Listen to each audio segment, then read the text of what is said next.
Cara reformasi itu saya sedikit bisa terima, cuma itu tidak sampai ke dalam.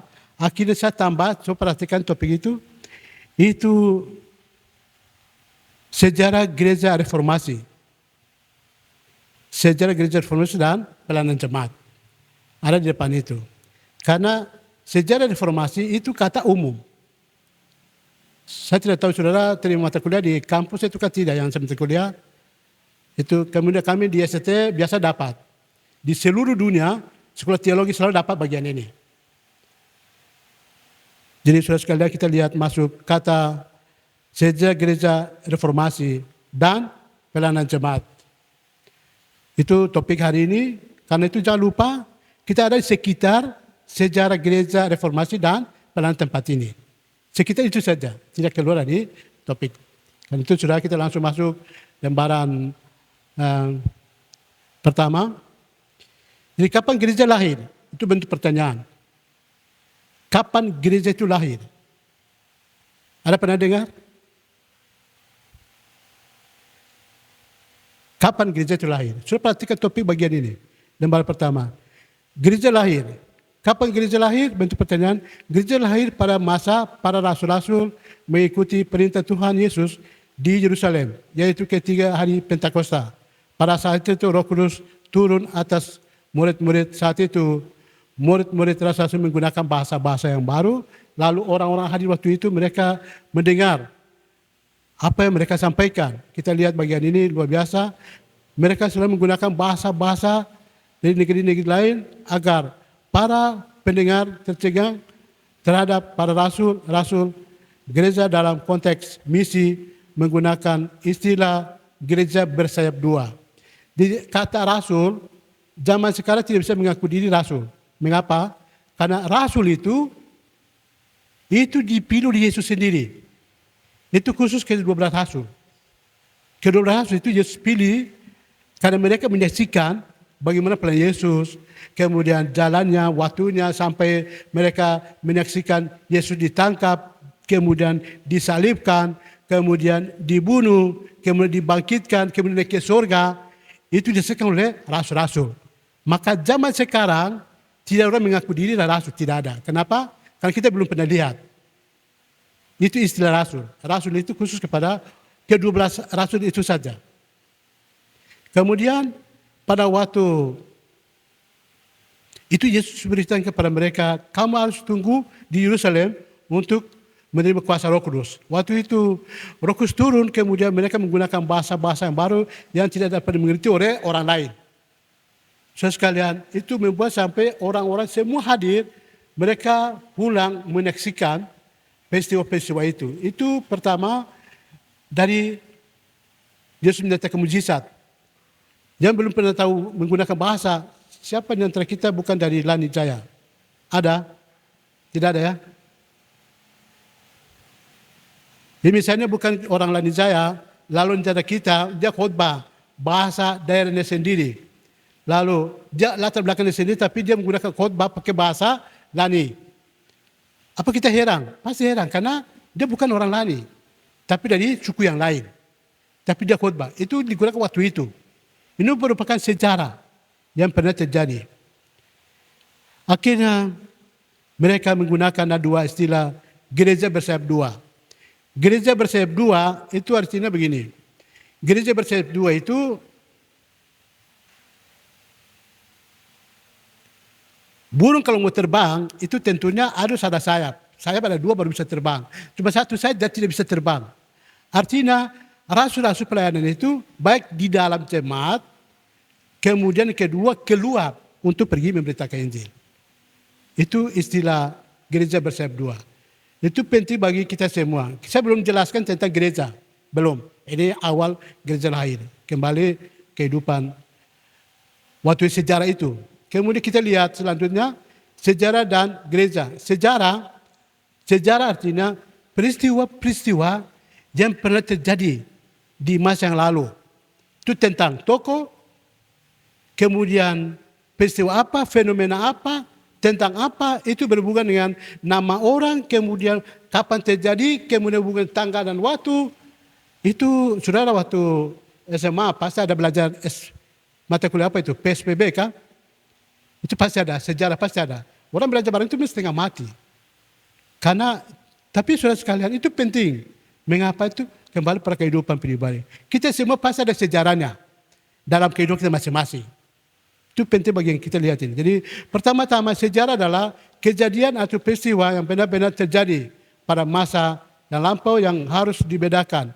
Kejadian dan peristiwa. Fakta yang kenyataan dari masa lampau, kenyataan dari masa lampau yang terdapat dihubungkan dengan nama dan tanggal-tanggal semua hal ini. Mungkin terlalu cepat kalau sampaikan. Saya bicara pas atau terlalu cepat atau suara ada bisa ikuti, bisa. Ya, karena saya bicara untuk saya ikuti, jadi jangan sampai saya bicara tapi langsung keluar sana. Ya, itu penting sekali. Ya, kita lanjut. Setiap generasi harus mengalami konfrontasinya, kondisi untuk mencari posisinya dalam waktu sekarang dan mengenal diri sendiri perlu penelitian dan uraian terus-menerus. Setiap generasi mempunyai sejarah sendiri di masa lampau. Jadi masing-masing kita ada sejarah ya, latar belakang kita masing-masing. Keluarganya, silsilah, kemudian perkembangan, waktu saya sedang di mana, SMP di mana, itu sejarah.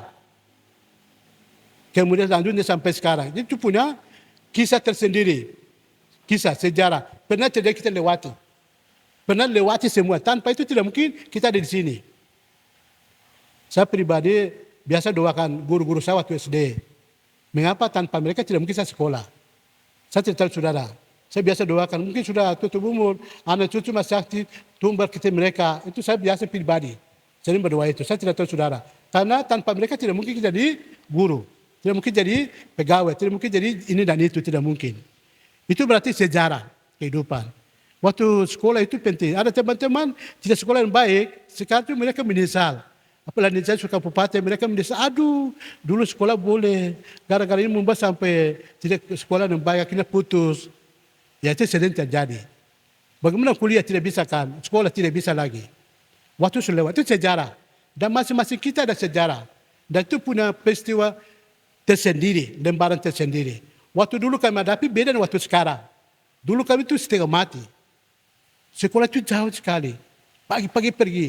Tapi sudah kan semua fasilitas saya siapkan sekarang ini. Tidak susah. Pulau itu kerja keras, kerja kebun, masuk hutan, cari kayu bakar. Kalau tidak cari kayu bakar, itu orang tua tidak kasih makan. Itu tidak boleh, larang keras. Itu orang tua didikan dulu luar biasa sejarahnya. Dan sekarang punya saudara masing-masing punya sejarahnya. Zaman sekarang beda dengan zaman dulu. Kembali pada kehidupan pribadi. Jadi kita itu punya tersendiri. Selanjutnya kita lihat, hal ini berarti bahwa kenyataan dan fakta berubah. Yang berubah adalah penilaian dan arti yang diberikan kepada fakta sesuai dengan sudut pandang yang telah menjadi lain, baik secara positif maupun negatif. Jadi saudara sekalian, ini positif, itu penting. Tapi negatifnya itu kembali pada kehidupan pribadi. Dulu saya seperti ini, jalannya, itu negatifnya. Kehidupan saya, latar belakang saya seperti ini. Tetapi positifnya, Tuhan berubah hidup saya. Sekarang saya berubah seperti ini. Itu positif dan negatif. Selalu ada berjalan bersama. Kembali pada kehidupan, bagaimana kehidupan pribadi. Itu penting sekali sejarahnya. Selanjutnya kita lihat, secara historis sejarah, masih kita pelajari tentang kegagalan maupun keberhasilan. Jadi di masa lampau. Semua terjadi supaya Injil dapat dihalangi, supaya Injil terus, namun Injil tidak dihambat dengan cara apapun. Banyak orang tidak senang mendengar ajaran Yesus yang terus-menerus berkembang rasul-rasul. Dan sekarang rasul-rasul itu mereka memberitakan ini sampai orang bilang mati martir. Mati martir artinya apa? Mati syahid. Mati syahid artinya apa? Mempertahankan Injil sampai, tolong buka ini.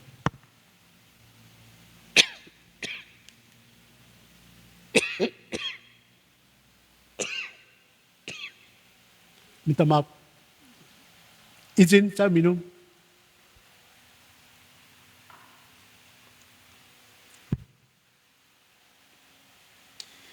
Jadi kita kembali.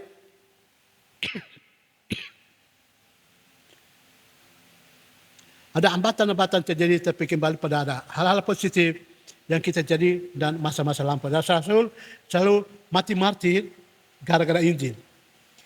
Gara-gara Injil mati martir daripada gara-gara putus cinta masuk rumah sakit jiwa. Jadi kembali pada kehidupan pribadi. Sekarang banyak orang pergi memberitakan itu gara-gara apa? Mati-mati karena apa? Karena ke depan pasti akan hadapi bagian itu yang disebut antikristus. Itu bukan materi kita selalu lihat, tapi bagi sejarah mencatat bahwa rasul-rasul itu mati-mati oleh karena apa? Karena mereka sedang memberitakan Injil, akhirnya orang-orang tidak percaya Tuhan, mereka keluar dengan istilah mereka membunuh supaya Injil tidak boleh diberitakan Injil. Tapi saudara sekalian, Injil dihambat tetap merambat, Injil tetap berkembang. Karena Injil kekuatan Allah. Hambatan bisa bunuh, tapi Injil tetap berkembang sampai sekarang.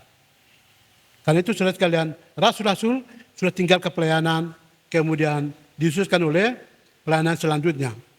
Itu namanya sejarah. Kemudian gereja, kita lihat pada dasarnya gereja berbeda dengan sejarah kebudayaan umum, sejarah aliran-aliran rohani yang lain. Jadi saudara sekalian, gereja bahasa Yunani itu eklesia. Artinya keluar dari kegelapan, gereja datang kepada terang ajaib. Jadi gereja adalah orang-orang itu dalam kegelapan pindah kepada terang ajaib. Waktu saya SD, SMP itu sama dengan Pak Yos dulu jemaat ini. Tapi sekarang di Gereja Harapan, Jemaat Harapan. Kami kelas 1 naik ke kelas 2. Naik ke kelas 2, lalu ibu guru baca nama-nama. Begini, ada belum sebut nama, saya ibu guru. Namanya Bambang. Dia kawin orang Pirime, wakil kelas 1 itu. Tapi orang Jayapura. Baru namanya siapa? Bambang. Begini namanya tidak ada. Itu berarti apa? Tidak naik kelas. Kau turun. Jadi turun. Terus sekalian, itu kembali pada kehidupan gereja, artinya itu bahasa Yunani itu eklesia adalah orang-orang hidup dalam kegelapan datang pada terang ajaib. Kemudian gereja berada persekutuan. Dalam persekutuan itu siapapun dia, selama baru bertobat, sudah membuka diri menerima Yesus pribadi, mereka dalam persekutuan. Tapi persekutuan itu ada 3 bagian. Pertama, itu jemaat permanen, gereja permanen. Gereja itu artinya orang-orang sudah lahir baru. Orang bilang apa? Mari kita pergi ke gereja. Itu salah saudara-saudara sekalian. Tempatnya namanya apa? Yang ini. Sudah tahu? Betul sekali. Ini gedung gereja. Gereja itu orang sudah lahir baru. Orang belum lahir baru, belum mengaku diri dari gereja, belum. Walaupun dia pakai tato, salib, segala macam, ambil bagian dalam pelayanan, tetapi dia belum. Itu masih kita lihat tentang reformasi. Jadi gereja itu pertama, gereja permanen. Artinya orang-orang sudah lahir baru, mereka ambil bagian dalam jemaat itu, kemudian mereka terus berakat dalam Tuhan, bertumbuh dalam Tuhan, mengeluarkan buah. Itu kembali pada kehidupan pribadi. Tapi ada gereja biasanya seperti pot bunga. Pernah lihat pot bunga? Pot bunga itu pindah sini, sebelah sini. Ini pot bunga, banyak pot bunga ini. Nanti keluar di luar. Apakah pot bunga ini bisa berbuah? Tidak bisa. Bisa berakar? Tidak bisa juga. Mengapa? Ada dalam pot bunga. Nanti keluarkan baru bisa taruh di luar. Nanti mau pakai lagi. Tapi pohon di luar sana itu dari dulu sampai sekarang di situ. Dia tetap di situ. Kemudian mengeluarkan buah. Itu gambaran bahwa gereja sudah lahir baru, orang sudah memiliki Yesus Kristus pribadi dalam persekutuan, dia tetap ambil bagian, termasuk saudara-saudara baru datang dari gunung untuk melanjutkan pendidikan, bergabung seperti ini berarti sudah tidak akan seperti pot bunga, tetap di sini, bertumbuh di sini, berakar di sini, berbuah di sini. Jangan seperti pot bunga pindah-pindah, masuk minggu depan masuk di situ, minggu berikut masuk di situ, cari apa di situ? Itu pertanyaan juga banyak seperti itu ya. Itu kembali pada kehidupan pribadi. Saya pertanyaannya, kenapa mereka cari di situ? Jadi itu ibadah itu persekutuan, itu penting sekali. Itu namanya gereja. Kemudian ada ibadah-ibadah pemuda. Jemaat sekalian, berarti sudah pemuda ini, termasuk teman-teman yang baru datang melanjutkan pendidikan. Berarti tetap jemaat permanen. Permanen artinya tetap di sini. Dia tidak akan pindah. Tetap di sini. Sampai dia bekerja di sini. Contoh, seperti Pak Pateri, dulu jemaat sini, jemaat di sini. Kemudian dia pegawai negeri bekerja di sini. dia punya rumah di sini, kemudian pensiun mau tinggal di sini juga, itu jemaat permanen. Dan saudara yang lanjutkan pendidikan itu berjemaat partisipan. Partisipan artinya teman-teman baru datang, yang biasa melayani di sana, di gunung sana melayani, kemudian sudah bergabung di sini, itu sudah kan melanjutkan. Itu berarti begitu selesai, tidak mungkin di sini, pasti pergi ke sana. Itu biasanya ada kartu tamu itu. Kartu tamu menyatakan bergabung. Misalnya mau nikah, bergabung satu di sini, kemudian setelah begitu biasa pamit. Sudah sampai selesai sekarang kembali ke daerah untuk kerja.